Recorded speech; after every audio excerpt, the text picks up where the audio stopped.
지난 주일에 제자에 대해서 이야기를 했습니다. 제자는 대사명을 위해서 살아가야 된다. 그리고 대사명을 이루기 위해서는 반드시 대계명의 삶을 살아야 된다. 자, 그런데 우리가 제자로서 그 계명을 이루며 살아갈 때 우리는 구체적으로 말씀을 듣거나 또 기도하거나 서로 교제해서 하나님께 받은 은혜가 있다면 여러분, 이 은혜를 구체적으로 우리의 삶에 적용하고 실천해야 됩니다. 그래야 열매를 맺거든요. 그래서 지난주 3부 예배 오신 분들한테는 숙제를 드렸어요. 1부, 2부는 안 드렸어요. 뭘 드렸느냐? 적어도 지난주 우리가 배웠던 그 구절의 말씀을 한 주간 동안 외워오십시다. 혹시 여기 3부 예배 드렸는데 못 외워서 2부 오신 분 계세요? 괜찮습니다. 처음은 다 서투니까. 실천이 필요한 거예요. 여러분, 은혜라는 것은 감동도 되고 마음에 충만한 기쁨도 있겠지만 은혜라는 것은 모호할 뿐만 아니라 그건 시간이 지나면 잊혀지게 되고 사라져 버립니다. 그 은혜 받은 것을 적어도 한 말씀, 하나의 구체적인 행동으로 내 삶에 순종했을 때 여러분, 그게 은혜의 열매가 되는 줄로 믿습니다. 곧 하나님이 주신 계명의 순종이 그런 거죠. 우리는 계명을 듣고도 알고 있지만 순종하지 않습니다. 순종했더라면 아마 지금보다 더 멋진 신앙과 모습으로 우리는 변화되었을 겁니다. 그러나 이제라도 우리는 변화가 필요하구나. 하나님이 우리를 구원하신 것도 놀라운 영적인 변화일 뿐만 아니라 구원받고 난 이후에도 하나님은 우리를 변화되기를 원하시는구나. 제가 우리 기독신문을 읽다 보니까 이 평균적 그리스도인이라는 말이 나오더라고요. 평균적 그리스도인. 자, 여러분 학교 다닐 때 시험을 보고 나면 꼭 선생님이 우리 학급에 평균을 내시죠. 평균을 딱 내가지고 평균 이상이면 그건 상위권이 되는 거고요. 평균 이하면 그건 하위권이 되는 거예요. 평균은 모든 통계를 낼 때 기준이 됩니다. 자, 그렇다면 평균적인 그리스도인은 어떤 사람일까요? 주일 예배 잘 드리고 헌금 생활 잘 하고 주어진 직분 잘 감당하고 교회의 봉사 열심히 행하고, 여러분, 이렇게 하는 것은 평균입니다. 그게 평균이에요. 주일 예배 잘 드립니다. 헌금 생활 잘 합니다. 봉사 헌신 잘 합니다. 그게 평균이에요. 그것 가지고는 우리가 저 세상과 사회를 변화시키거나 영향력을 주기에는 부족하다라는 사실이에요. 다시 말씀드리면 남들이 하는 만큼 적당히 해서는 세상이 감동을 받지 않습니다. 사도 바울은 적당히 평균만 하는 그런 사람이 아니었어요. 바울은요, 그리스도의 장성한 분량이 충만한 데까지 이르겠다라고 했습니다. 머리이신 그리스도에게까지 내가 자라가야 된다. 목표를 두었습니다.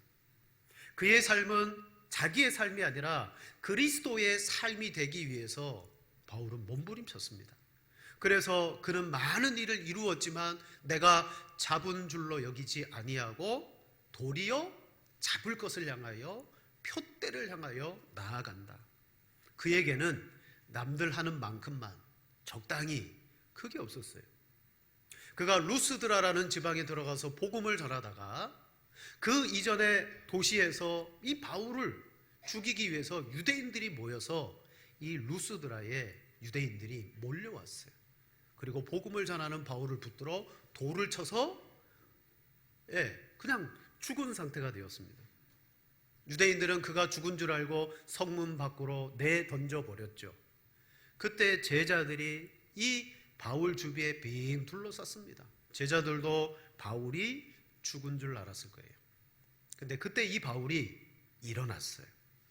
그리고 다시 성에 들어갔다가, 물론 성에 들어가서 제자들과 믿음의 사람들에게 인사하고 다시 더베라는 곳으로 갔습니다. 더베에서 뭐 했습니까? 복음을 또 전하는 거예요.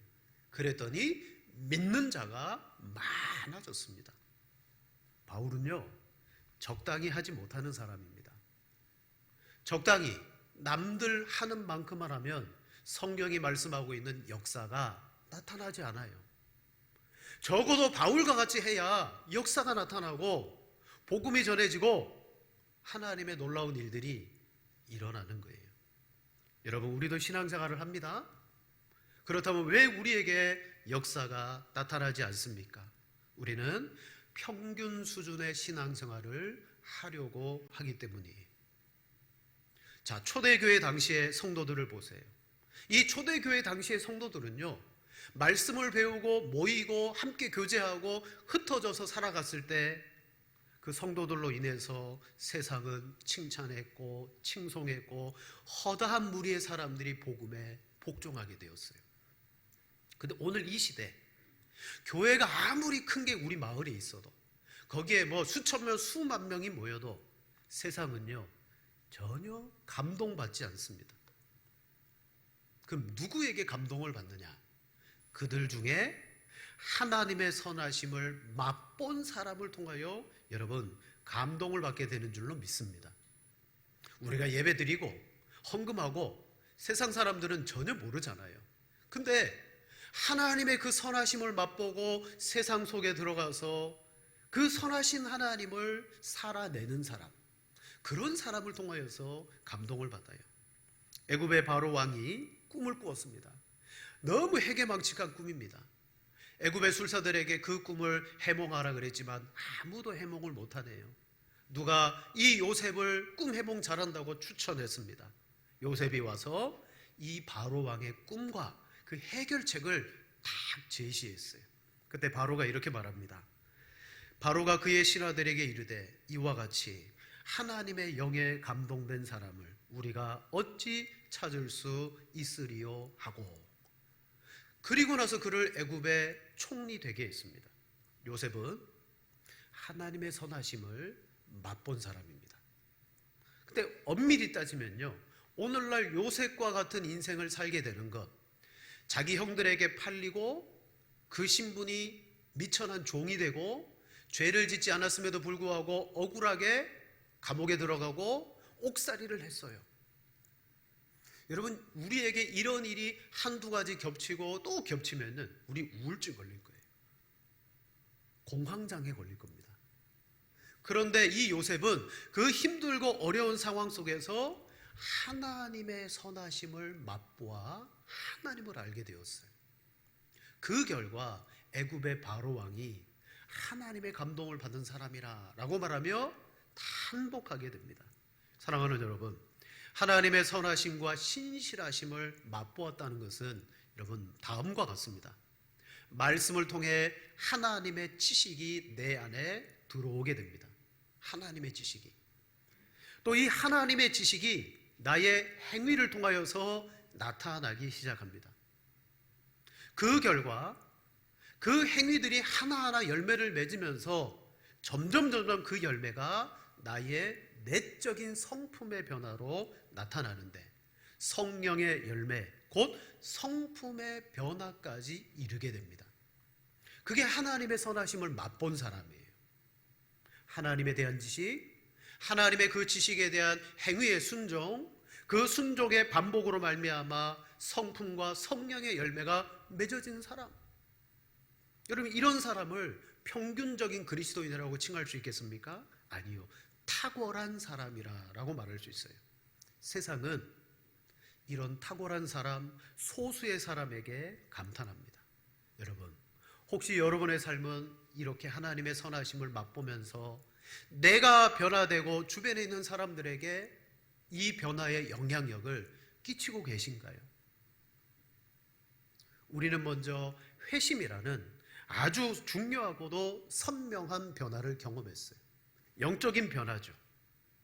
근데 회심만 변하냐? 성경은 이 회심의 변화 이후에 계속해서 우리는 더 나은 삶으로 변화되어져야 될 것을 요구하십니다.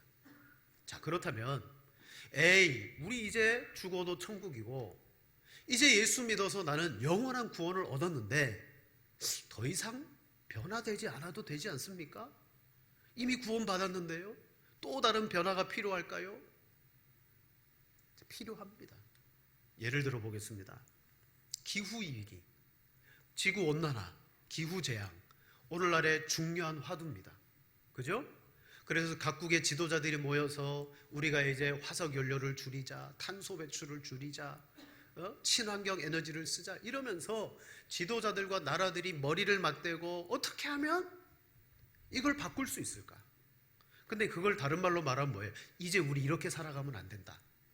우리가 변하지 않으면 지구는 큰 재앙을 맞게 된다. 지도자들이 모여서 변화에 대해서 의논하고 있어요. 여러분, 만약 우리가 변화되지 않으면 이 지구 어떻게 될까요? 지금도 우리가 홍수, 비 이런 피해를 보는 것도 옛날과 다르잖아요. 달라졌어요. 이게 기후 재앙에 대한 환경의 변화죠. 자, 우리는 이런 지구 온난화에 있어서 그거는 나라가 할 일이야. 그거는 지도자들이 의논해서 국가적으로 정책을 세워서 할 일이야. 우리는 할 거 없어. 우리는 변화될 거 없어. 아니요. 만약 우리가 변화되지 않으면 이 지구는 어떻게 될까요? 이렇습니다. 내가 변하지 않으면 환경이 나를 변하게 만들 것이다. 자, 앞으로 이제 추운 겨울이 돼요. 환경이 바뀌죠? 그럼 그 추운 환경 때문에 우리는 변화돼야 돼요. 여름에는 시원하게 입고 다녔다가 두꺼운 옷을 꺼내 입습니다. 환경이 나를 변합니다. 무더운 여름이 됩니다. 시원한 옷을, 반팔 옷을 갈아입습니다. 환경이 바뀌었기 때문에 내가 변하는 거예요. 여러분, 우리가 변하지 않으면 환경이 우리를 변화시킵니다. 다시 말씀드리면 내가 예수님 안에서 변화되고 회심, 돌이킴을 받았습니다. 왜 변화되어야 됩니까? 계속해서 하나님의 말씀과 의의 말씀을 접하고 변하지 않으면 마귀와 육체의 소욕이 우리를 엉뚱하게 변화시킬 거라는 거예요. 나는 그대로 있는 게 아닙니다. 내가 회심됐다라고 끝난 게 아니에요.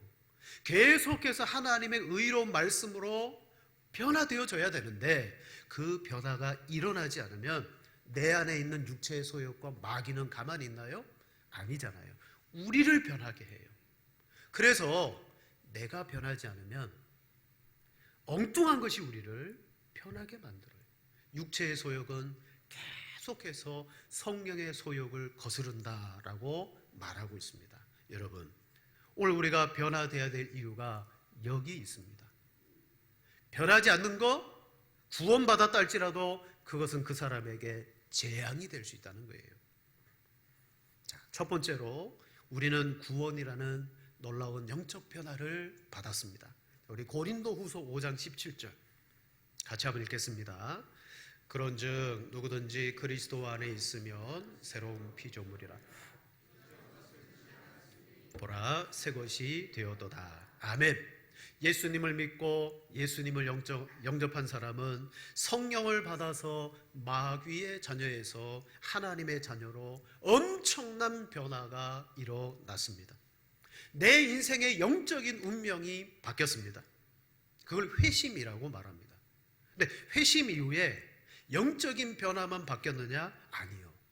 회심 이후에 우리의 가치관과 세계관도 변화를 겪었는데 나 중심의 삶에서 그때부터 하나님 중심의 삶으로 변화되었어요. 삶의 목표가 이 땅이었는데 하늘을 바라보면서 내 삶의 목표와 방향을 수정하게 되었습니다. 즉 회심이라는 이 변화는 우리의 인생에 새로운 세계관과 인생관을 제공함으로써 우리가 변화되도록 하셨어요.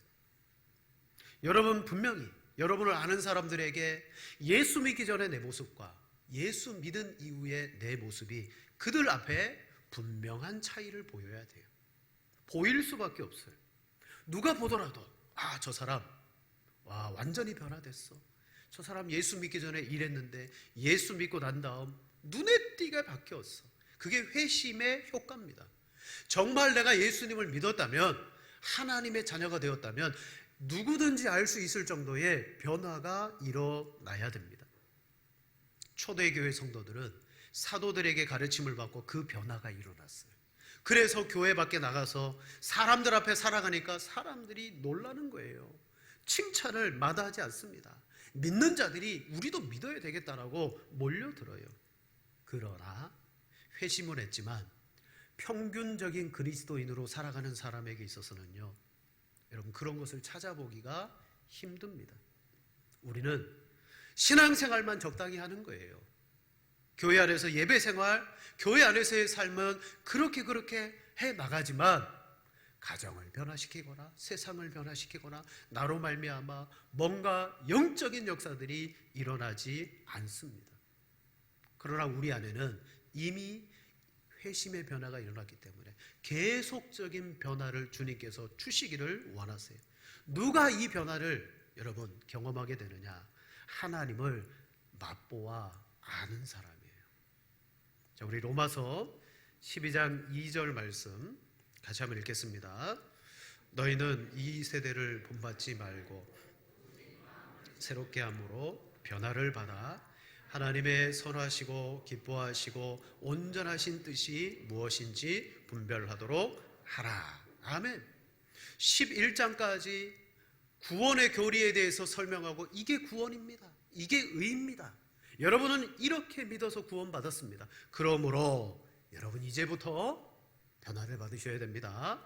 이 세대를 본받아서는 안 됩니다. 새롭게 함으로 받는 하나님의 선하시고 온전하신 뜻이 뭔지 압니까? 구원받은 이후에 여러분이 진정한 하나님을 맛본 사람으로 변화되는 것입니다. 여러분, 이게 하나님의 뜻이에요. 따라서 변화는요, 내가 원한다기보다는 하나님이 원하시는 것이고 하나님이 주관하시는 거예요. 하나님이 나를 변화시키기를 원합니다. 그런데 우리가 잘 변하지 않아요. 자, 우리는 예수 믿고 살아가면서 어느 쪽으로든 변하게 되어 있습니다. 변하게 되어 있어요. 내가 성경적으로 하나님의 사람으로 변화될 수도 있고, 구원받았지만 마귀와 육체의 소욕에 이끌려서 그렇게 변화받을 수도 있어요. 중요한 것은 내게 변화라는 것이 반드시 있어야 되는구나. 그렇다면 우리는 뭘 해야 될까요? 이 시간 말씀을 듣고 적어도 그래, 나는 변해야 되겠다. 변화에 대한 결심이 우리 속에 나타나야 돼요. 우리 마음의 그 결단들이 내 속에서 품어져야 돼요. 다니엘은 유다가 망하는 것을 두 눈으로 똑똑히 목격했어요. 성전이 회파되고 예루살렘 성벽이 허물어지고 온 유다 백성들이 포로로 끌려가고 다니엘도 망해서 포로로 끌려갔어요. 다 끝장난 거죠. 소망이 없습니다. 그런데 그 바벨론에서 다니엘이 다 끝난 줄 알았는데 결심합니다. 우리 다니엘서 1장 8절 말씀 함께 읽겠습니다. 다니엘은 뜻을 정하여 왕의 음식과 더럽히지 아니하리라 하고 자기를 더럽히지 아니하도록 환관장에게 구하니. 아멘. 여러분, 다니엘은요 다 끝난 것 같아요. 포로로 끌려가고 유다가 망했습니다. 근데 거기에서 결심합니다. 결단합니다. 이게 성경에 변화되는 사람의 시작이더라고요. 난 됐어, 난 끝났어, 난 아니야. 아닙니다. 세상 사람들도 잘 압니다. 늦었다고 할 때가 가장 뭐한 때라고요? 빠른 때다. 다니엘은요 그 망한 포로지에서 마음의 결심, 뜻을 세워요. 그랬더니 어떤 일이 일어납니까? 9절에 말합니다. 하나님이 다니엘로 하여금 환관장에게 은혜와 긍휼을 얻게 하신지라. 아멘. 변화와 우리의 바뀜은요 하나님의 은혜와 긍휼이 있어야 되는 거예요. 내가 결단만 한다고 되는 게 아니에요. 그러나 중요한 것은 하나님은 오늘 우리가 변화되어야 되겠다라는 결단 가지시기를 원한다는 거예요. 그러면 내가 은혜를 주고 긍휼을 주겠다. 여러분, 변화의 결단에 이르시는 여러분 되기를 축복합니다. 우리는 어느 방향으로든 변하게 되어 있습니다. 그 이왕 변할 거 하나님의 선하심을 맛보며 그의 뜻 안에서 변화되어지는 삶을 택해야 되겠죠.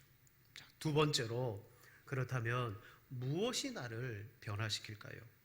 우리는 지금까지 교회 안에서 말씀 듣고 하나님이 기뻐하시는 그 사람으로 변해보려고 노력하지 않은 게 아닙니다. 매 주일마다 이 강단에서 말씀을 듣고 선포했습니다. 그 들은 말씀 가지고 기도하며 내 삶 속에 그것을 이루어가기 위해서 몸부림쳤습니다. 근데 하다 보니까 너무 안 되는 거예요. 그래서 자책하면서 한탄하며 기도할 때가 많았습니다.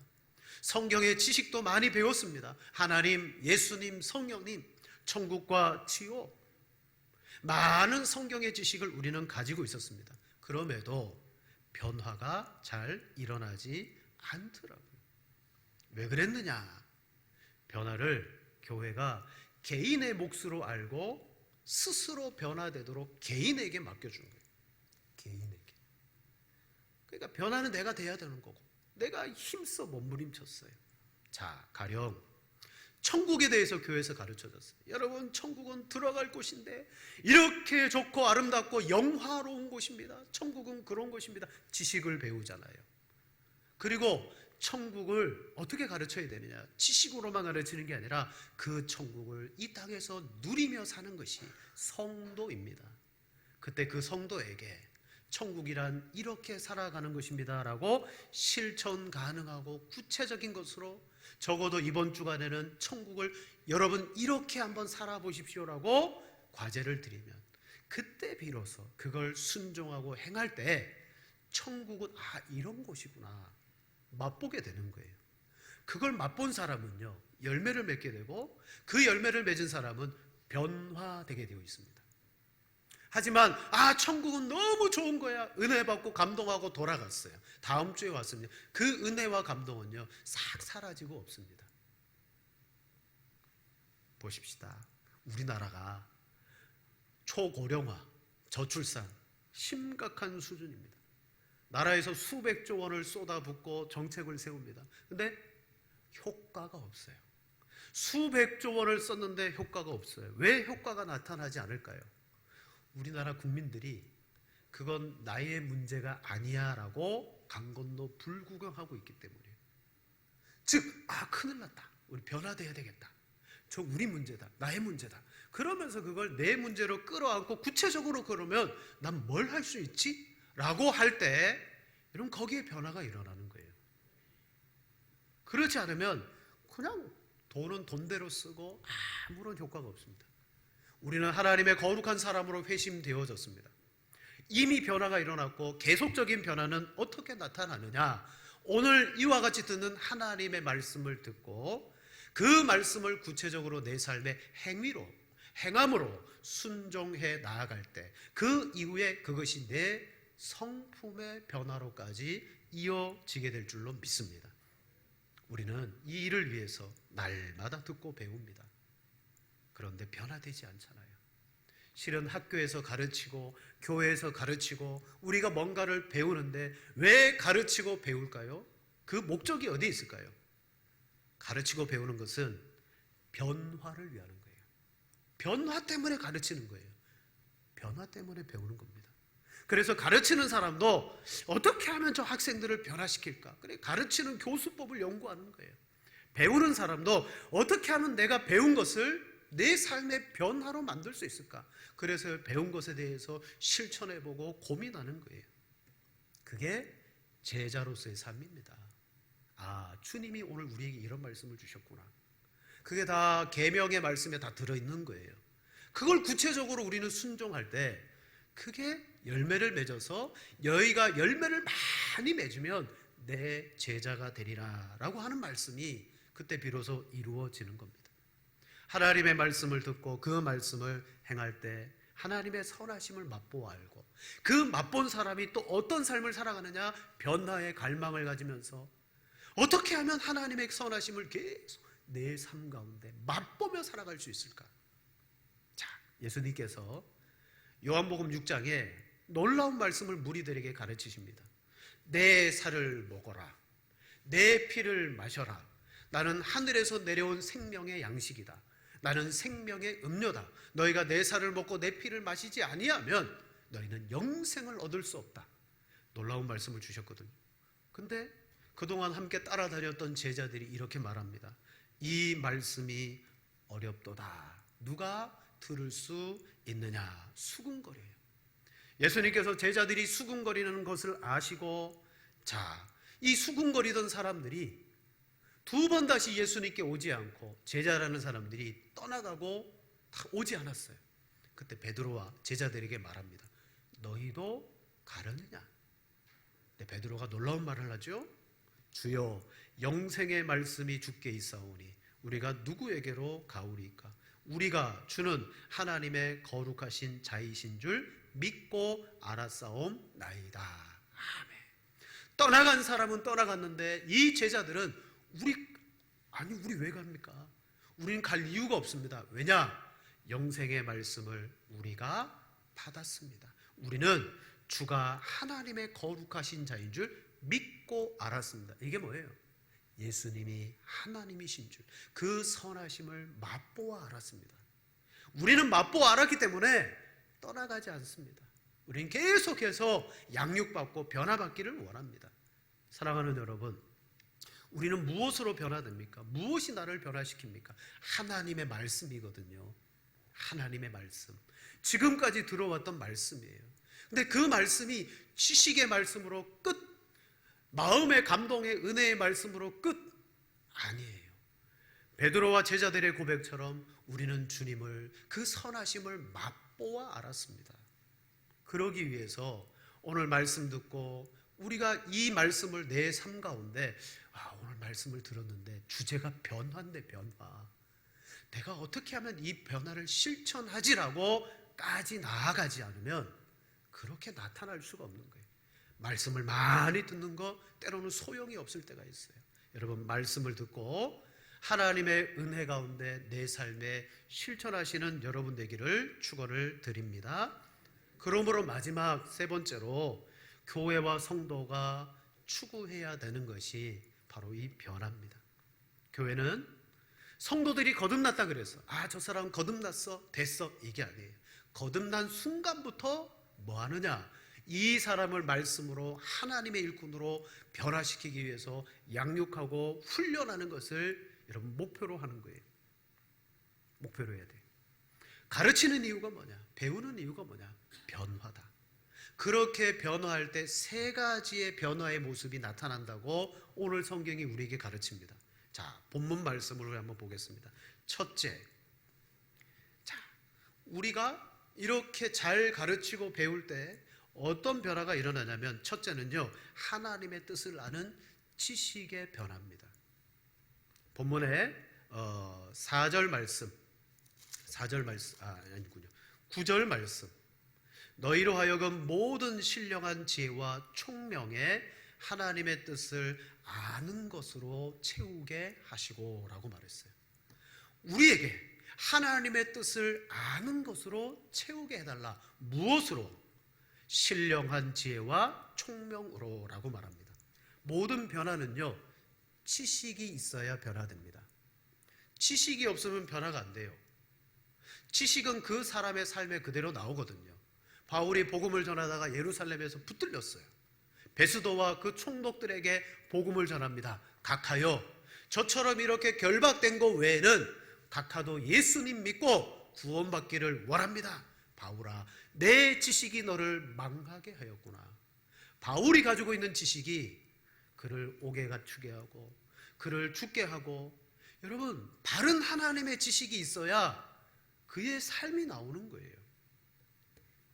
오늘 모든 지혜와 총명으로 하나님의 뜻을 아는 지식으로 채우게 해라. 하나님은 어떤 분이시냐? 하나님이 나에게 어떤 것을 하시기를 기뻐하시느냐? 하나님은 나에게 어떤 변화를 요구하시냐? 다 지식적인 부분입니다. 그게 우리 안에서 채워져야 되는데, 그럼 우리가 말씀 보고 그냥 묻어나게 가면 되냐? 아니요. 성령의 조명하심이 필요한데, 신령한 총명과 신령한 지혜가 있을 때에 바른 지식이 우리 가운데 채워집니다. 두 번째로 무엇이 변화되어야 하느냐? 주께 합당하게 행하는 행위의 변화가 일어나는 거예요. 자, 우리 본문 10절 말씀, 10절을 같이 읽겠습니다. 주께 합당하게 행하여 범사에 기쁘시게 하고 모든 선한 일에 열매를 맺게 하시며 하나님을 아는 것에 자라게 하시고. 아멘. 하나님을 아는 지식이 우리 속에 들어오면 그 지식은 배운 대로 행위로서 살아가고자 하는 모습으로 변화된다는 거예요. 행하면 어떻게 될까요? 행함으로 말미암아 열매가 맺혀지는데, 너희가 내 안에 거하고 내 말이 너희 안에 거하면 무엇이든지 원하는 대로 구하라. 그리하면 이루리라. 너희가 열매를 많이 맺으면 내 아버지께서 영광을 받으실 것이요 너희가 내 제자가 되리라. 아멘. 지식은 바른 행함으로 나타나고 그래야 변화됩니다. 야고보서를 보면 야고보가 말합니다. 이와 같이 행함이 없는 믿음은 그 자체가 죽은 것이니라 라고 말했어요. 귀신도 하나님을 알고 떠느니라. 그때 귀신이 아는 하나님은 어떤 거냐? 지식이에요, 지식. 귀신도 하나님의 지식을 가지고 있어요. 그러나 귀신은 믿지 않습니다. 구원 못 받습니다. 왜? 그 지식이 그를 행함, 변화시키지 않습니다. 믿음으로 나가지 않습니다. 자, 마지막 세 번째는 어떤 변화냐? 성령의 열매를 맺는 성품의 변화입니다. 자, 본문 11절을 같이 읽겠습니다. 그의 영광의 힘을 따라 모든 능력으로 능하게 하시며 기쁨으로 모든 견딤과 오래 참음에 이르게 하시고. 아멘. 말씀의 지식이 있고 그 말씀의 인도를 받아 순종하고 행하며 나아갈 때 삶의 열매가 맺어지면서 그 외적인 열매가 우리의 내적인 열매로 변화되어집니다. 그러면 이게 하나하나 차곡차곡 쌓이면 그 사람은 어떤 사람이 되냐면 어느 날 갑자기 내 삶에 큰일이 닥쳐요. 환난이 일어나고 사건이 일어나고 급박한 일이 딱 일어났는데 지식의 말씀을 따라 행함으로 열매를 맺으며 내적인 성품의 변화가 계속 되어진 사람은요, 그 환난 앞에 당황하지 않습니다. 항상 기뻐하라는 말씀처럼 그 순간에도 기쁨을 유지하게 되는데, 왜 그렇게 되느냐? 지금까지 지식의 말씀으로 행하며 살아왔던 그것이 나의 성품이 되어 있는 거예요. 성령의 열매로 맺어 있는 거예요. 그래서 말씀에 이렇게 말하잖아요. 모든 능력으로 능하게 하시며 기쁨으로 모든 견딤과 오래 참음에 이르게 하시고. 오래 참음은 성령의 열매가 아닙니까? 그죠? 여러분 어렸을 때 자전거 타는 법 배우셨죠? 어렸을 때 자전거 열심히 타고 다녔는데 점점 크면서 자전거 안 타게 되고 이제 뭐 자전거도 집에 없는 그런 분들이 많아요. 자, 30년을 자전거를 안 탔어요. 30년 만에 자전거를 타면 탈 수 있을까요? 없을까요? 탈 수 있을까요? 없을까요? 탈 수 있습니다. 어렸을 적에 자전거 타는 법을 배워놓은 사람은 아무리 시간이 많이 지났다도 몸에 익혀져 있는 거예요. 물론 처음 타면 조금 서툴죠. 근데 금방 탑니다. 왜? 어렸을 때 매일 연습하고 매일 탔기 때문에 그게 몸에 체득이 되어 있는 거예요. 시간이 지나도 자전거 타라! 그러면 타고 나갑니다. 바로 성품의 열매의 변화가 그런 거예요. 하나님의 지식, 그걸 내 삶에 순종하고 행위의 행함의 열매가 맺혀지고 그것을 통하여서 내 내적인 성품이 이루어진 사람이 누구냐? 하나님의 선하심을 맛보아 안 사람입니다. 하나님의 감동을 받은 사람입니다. 그 사람이 세상에 나가서 살아갈 때 세상은 그 사람으로 말미암아 탄복하게 되고 영향을 받게 되고 소수랄지라도 그 사람이 여러분 변화시키는 역사가 일어납니다.